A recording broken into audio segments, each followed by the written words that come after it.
Dr. Watson, would you kindly close the door behind you so that we can limit the price of your carelessness to merely hours of work rather than days? My apologies, Mr. Holmes. I found myself rather taken aback. I saw tidier houses in war-torn Afghanistan. Are those my surgical needles? I ran out of tacks and the matter required immediate attention. Was that my supper? Plainly not, for I was the one who ate it. I set it aside for this evening. And for that I am grateful. Is that my bed? Watson, since you've proven yourself a master of observation, might I ask you to apply your skills to a more pertinent question? Namely, the whereabouts of today's newspapers. They are the key to everything. The newsboy is usually reliable. Medically speaking, I often find that the key to everything is good sleep. In a bed. Your papers are here, on the table. Let us see what the postman brought today.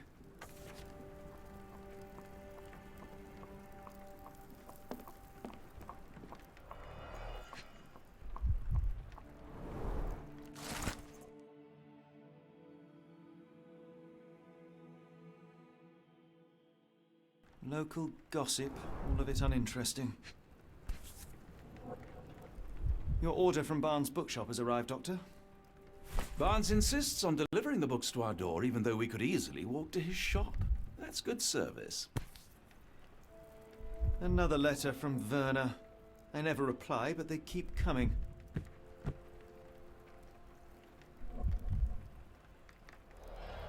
I don't see the Strand. Where is it? Pardon me? I am on the precipice of uncovering a pattern of crime across London spanning many months and involving many men. The missing paper cannot be a coincidence.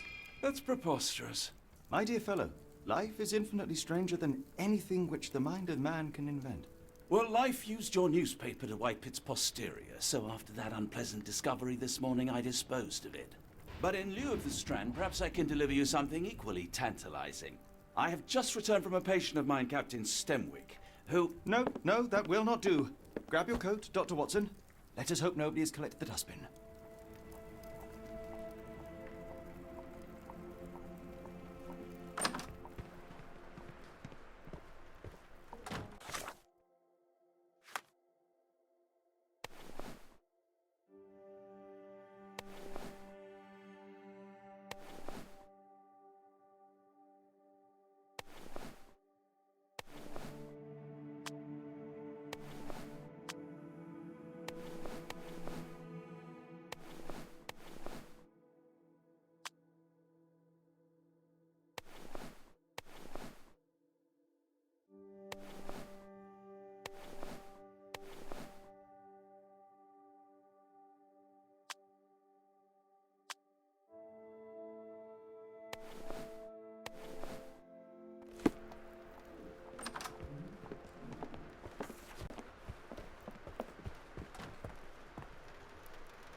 A cactus spine. If it gets in your skin, it's awfully tricky to remove, and when laced with poison, the perfect assassination tool.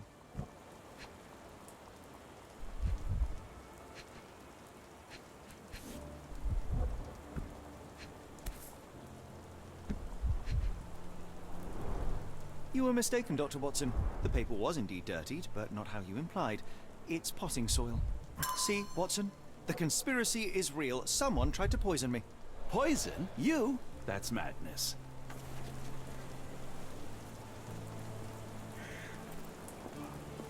Get the Strand! Get your copy of the Strand here! Sorry, Mr. Holmes. I just sold my last paper. Blast. Then why are you still here? Boss pays by the hour. No sense in returning early. You're a bright child. I presume you see everything that goes on around here? Nothing gets past me, mister. Then tell me, did you notice anyone suspicious at my door this morning? Like the man with your newspaper? Precisely. What do you know? I know the value of a shilling. Dr. Watson, Cool, now I can take the day off.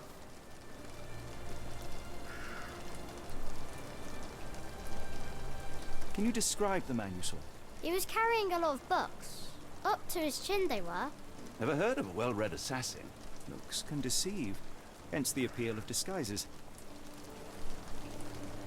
Did you see what he was up to? Nah, not really.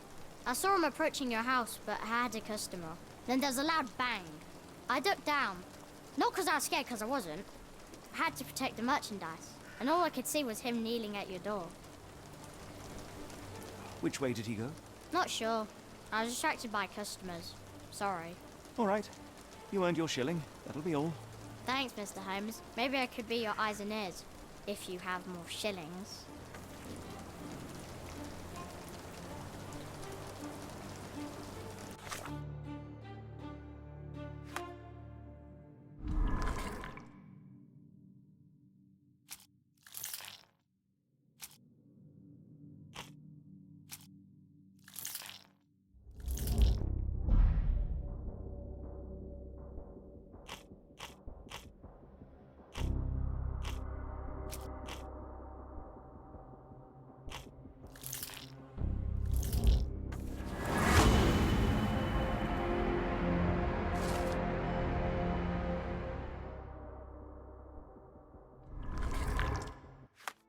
Come now, Mr. Holmes. Get Murder? the Strand. Yes, Get your Barnes copy has of his the quirks, Strand but he here. also has his scruples. Not every pawn knows it's part of a game. Get the Strand. Get your copy of the Strand here.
Mr. Barnes, a word.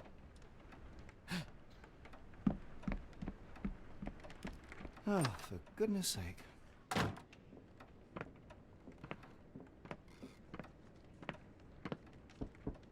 Who goes there? Sherlock Holmes. Now will you please? Mr. Holmes. Golly, I did not see you come in. Would you care to answer some questions for me? Well, I wish I could, but I am deep in the weeds with work. How about we reschedule in a month or two? Come now, Mr. Barnes. It will only take a moment. Really deep in the weeds with important things. Well, help yourself to any book. Just take it and pay later. I trust you, Mr. Holmes. Barnes doesn't seem like himself. Why is he acting this way? You're asking the right questions, Doctor. Let's find a way to coax him out. So, Barnes has a dog now. Who's a good boy?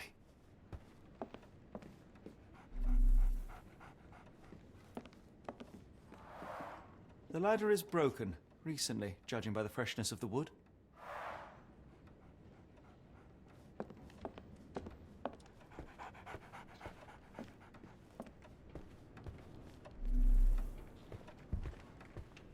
I could hardly imagine anything more macabre.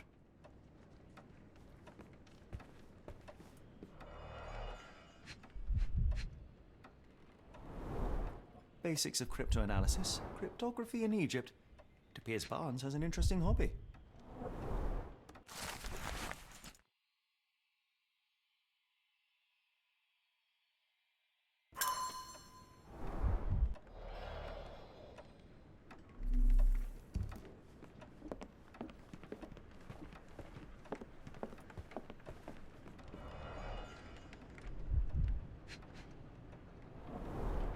In the language of Mycroft's secret agents, it's a sign.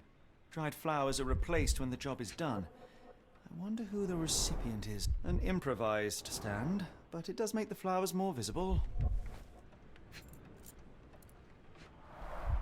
The finest view London has to offer.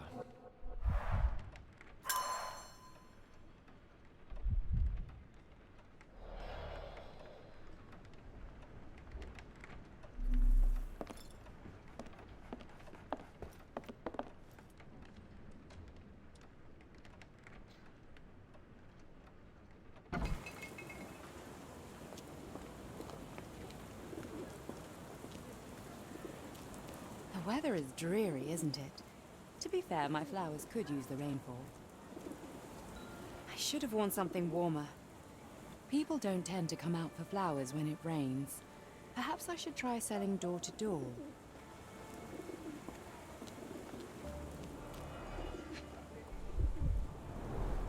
Encouraging people to stop and smell the roses? Our national emblem. God save the Queen. It must take patience and care to produce a bloom so beautiful.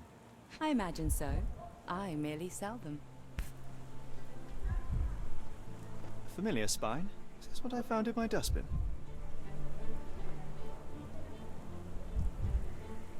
The pot is damaged. The blow was severe, but softened by something.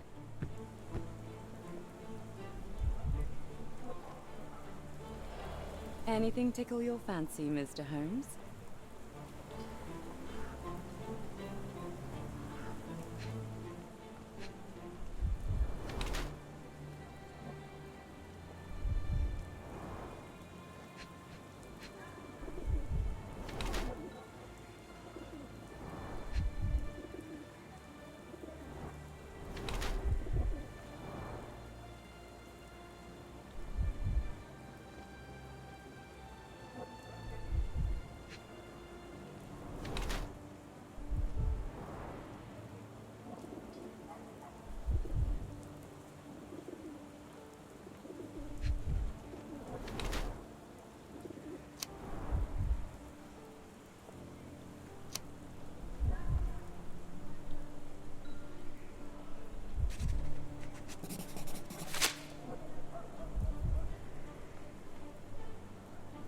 Mrs. Fleming, you look particularly lovely today.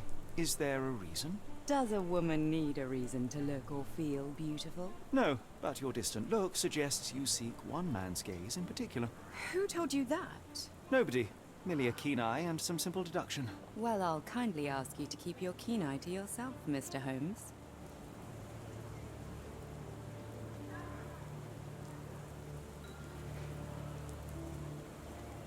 One of these things is not like the other. Come again? The cactus. Those fearsome spines can prove a dell to remove, and the sap is often toxic. And a rose thorn can give you tetanus, but we still grow them. The cactus seems comparatively harmless, though you have me thinking it must be valuable. I was under the impression that you knew its price already. Your guess is as good as mine. The first time I saw this cactus was when I came back from my break.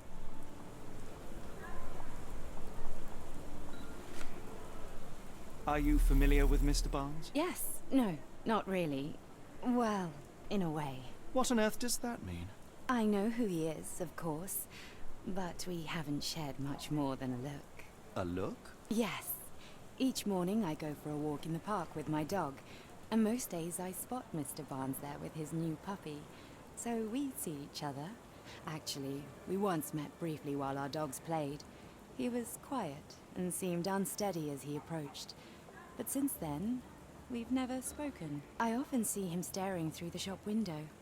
Sometimes I wonder what he thinks about that would etch such longing onto his face.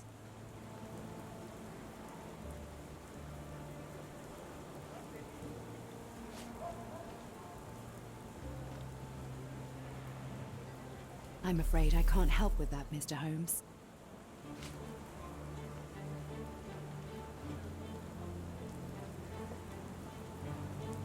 I'm afraid I can't help with that, Mr. Holmes.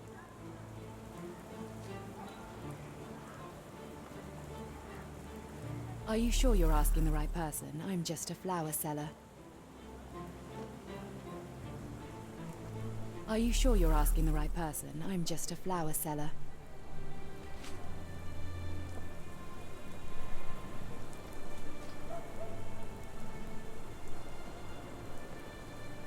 Are you sure you're asking the right person? I'm just a flower seller.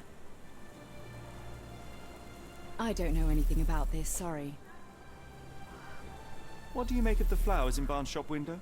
Well, they could use a bit of water. Do they mean anything to you? Mean anything how?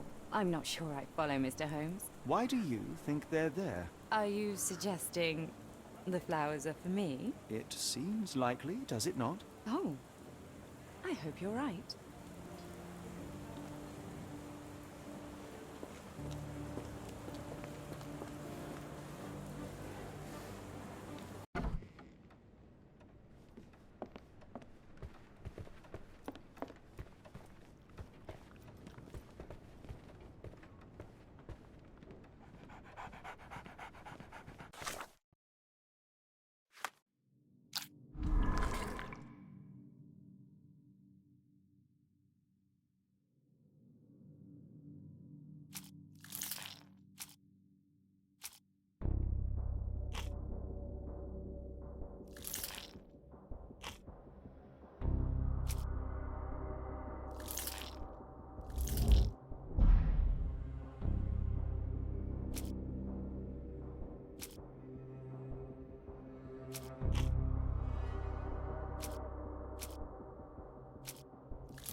I think perhaps I have been chasing shadows.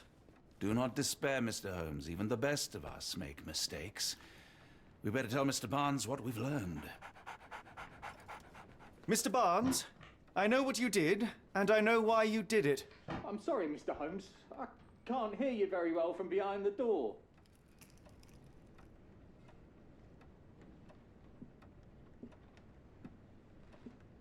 I couldn't read this morning's edition of The Strand because it was covered in soil and spines. I know you dropped a cactus on it and then fled. You ordered a cactus from the plant catalogue and then left it for Mrs. Fleming as a gift. You place flowers in the window to get her attention and wear high heels to appear taller and more desirable. You are her secret admirer. Barnes, it's Dr. Watson. Rest assured we are not interested in disclosing your personal affairs to anyone, including Mrs. Fleming. Please come out. All right, then.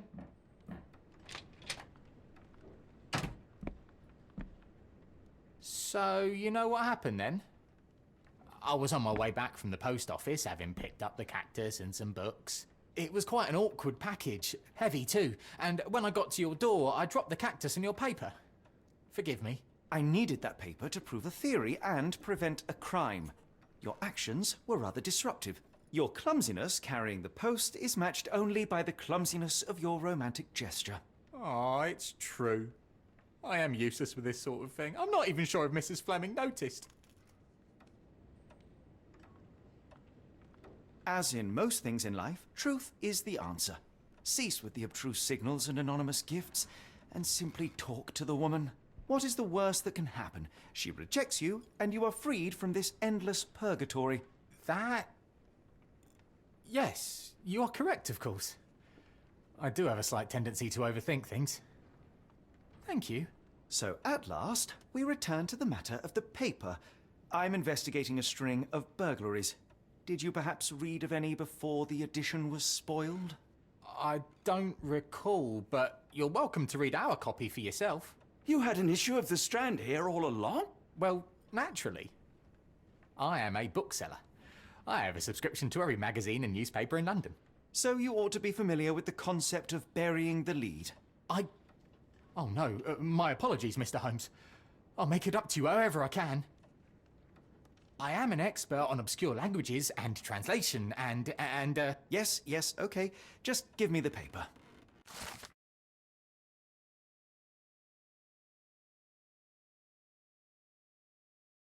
Come, Dr. Watson.